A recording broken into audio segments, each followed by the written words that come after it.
What is going on in Mousetrap is that Teslamouse here bringing an OU tier weapon battle against one of my newer followers, Pokemon Rocks 3, I believe his username is, and he is bringing a Sand team, a Sand/Sun dual weather team. We bring our Mega Manectric team. So a bit of trivia here is that both Pokemon Rocks and I have battled at least one occasion prior to this, and it was another close battle that I was going to upload, but recently we battled here, and this was a close battle, and I gave him the choice of which battle he wanted to upload, and he said this one.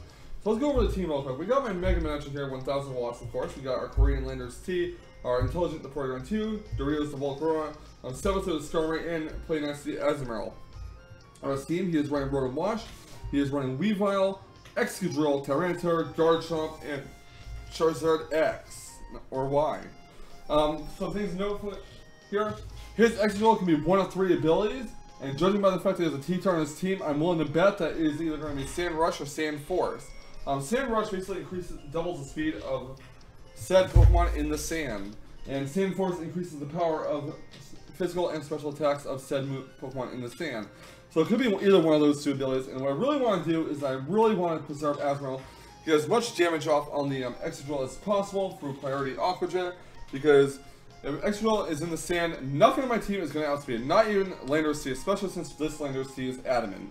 He also has Garchomp, which can be Scarf, but it can also be a defensive, bulky Chomp that sets up rocks and whatnot. So he has 2 possible entry as removers, technically, if his Charizard wants to run Defog for some reason.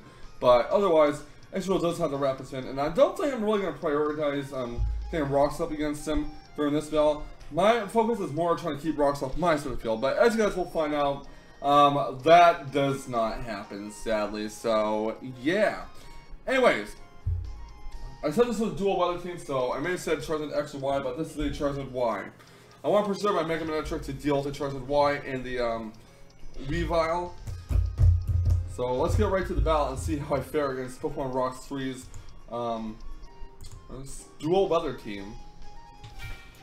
My opponent is going to lead off with his Rotom Wash. I'm going to lead off with 1000 watts of Mega Manectric here. I fear that he might be the type to switch out since he switched out last time we had a battle. So I'm going to go for a Flamethrower here, hoping that maybe he will switch to Excadrill, but he switched into Garchomp instead. I'm really hoping that I can get a burn here, because I want the burn combined with the Intimidate to make it so my Mega Manectric can serve an Earthquake, sure he'd be Scarf. But I do go for a Flamethrower. It knocks Garchomp to, well, it does like nothing. I'm going to switch Mega Manectric out in case he goes for an Earthquake and he's Scarf. I didn't remember what set was running on the Garchomp at the time, but he does reveal that he has Stealth Rock, so I'm like, this is probably a bulky Chomp. So I'm going to actually go for a U-turn of Landers T here, as my opponent does go into OxyClean the Rotom Wash. So I get momentum in this battle. I probably should have went for it in hindsight, Hintar Ice, had I remember that was a bulky Chomp. But then again, Hintar Ice may not have KO'd the Garchomp depending on how it was EV trained. So going to Porygon 2 here, going to trace Levitate, which really doesn't matter right now. He's going to go for a Will-O-Wisp to burn my Porygon 2. Residual damage is fine though, so go for a Tri-Attack, which will do a decent amount of damage to Rotom Wash. Rotom Wash can steal the leftovers, and then Porygon 2 is going to take some burn damage here, and he's going to go for a Volt Switch to pivot out. I'm really hoping that I can deal some hard damage whenever it switches in, and that would be Weavile. So I do go for a Tri-Attack here, and I'm not really quite ready for Porygon 2 to faint yet, so I'm going to hard switch Porygon 2 out, hoping that maybe whenever I switch into it won't take a knockoff 2 hours. So going to set into a experiment with the mindset that I'm going to get rid of the rocks. But knockoff does a shit ton of damage because of a critical hit, and I'm like, crap, there goes the chance to defog away. So I have to hope that his Ice Cold Crash misses, or low rolls, and unfortunately, it does not, so there'll be no rocks getting defogged. So now I have to play with rocks on my side of the field, or I have to pray that he has defog on his Charizard Y and he gets rid of rocks by accident. I don't know. But Weavile's going to get drawn. He's going to switch to the Garchomp here, as I do go for a Flamethrower. So I know this thing is most likely a bulky Chomp, so I'm actually going for Hintar Ice, and that will knock out the Garchomp from that range. Again, in hindsight, probably should use Hintar Ice before, but you know, what can I do? Hindsight is 2020. So here goes his Tyranitar here. I'm going to go for a Volt Switch, hoping that it's not Scarfed, and it is not Scarfed, so I pivot out. And I'm actually going to Intelligent the Porygon 2, basically sack it off at this point. There's really not much I can do. Gonna trace the Tantrum, which actually doesn't really benefit anyone. It goes to Earthquake, and that will definitely put it in the range where a burn will take out Porygon 2, especially after the sand damage. So Porygon 2 is knocked out. Next I will come play next to Azumarill, and my opponent, after it takes rocks damage, is going to withdraw his Tyranitar and go into Oxyclean, the Rotom Wash. By playing next to Azumarill, will go for a play rough. Sandstorm will buff it, Rotom Wash, which will put it in the range where a Aqua Jet will take it out. So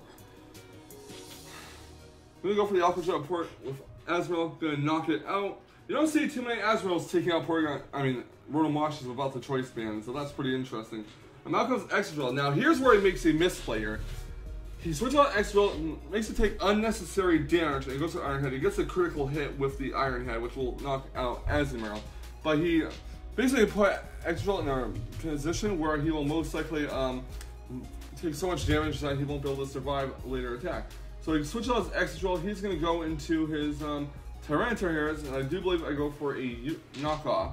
I knock off the Tyranitar's choice band, and the Sandstorm is going to subside. Then we go for a few more knockoffs. He goes for a Crunch, which will do a decent amount of damage to Lando's team. And I'm going to keep going for knockoff, because I don't want to switch anything out at the moment. I really want to just sack off the Lando's T and get a free switch in here. So, Lando's T goes down.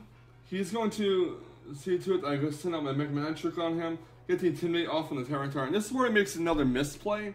But I'm pretty sure at the time he was thinking that he was making the right play. So he switches to an Excadrill here on my Thunderbolt.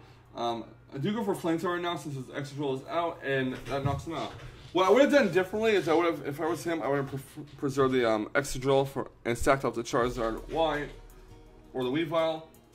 But he's going to go for Ice Shard. Going to take some Life Orb Recoil, and Volt Switch will knock out the Weavile.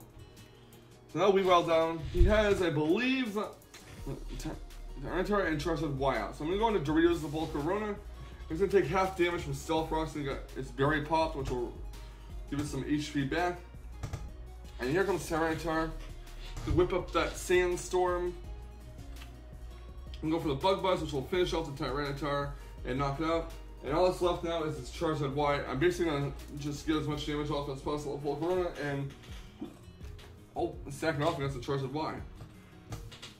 He goes to the Mega Evolution. Charizard Y is going to whip up a sunny day, and go for the Fire Dance. Just get, take on Charizard Y down by a little bit. So Fire Dance does roughly 20% to it. He goes to the Air Slash, and that will knock out the Volcarona at the range it's in. And next out, I will send my Mega Manectric out here, which will take some Stealth Rocks damage. It will live with 40 HP. And a Thunderbolt will finish off the Charizard Y, and that will be GG. So in hindsight, my opponent did make a few misplays there, like sending out Excadrill way too early and then sacking off later when he still had the Sand Setter in the back. If I was him, I would have stacked up either the Charizard Y or the Weavile, and which would allow Excadrill to pretty much outspeed everything on my team. But regardless, I'm sure he made misplays in the past, and he did put up a good fight in this battle, so I do have to give him props for that. So Pokemon Rocks 3, thank you so much to Battleman, good game. For the rest of you guys like fantastic Wi-Fi Battle action, definitely subscribe to this channel. Also hit like and comment if you guys wish, and I'll catch you on the flip side. And remember, stay salty, Rage Squares. Stay salty. Whoop whoop!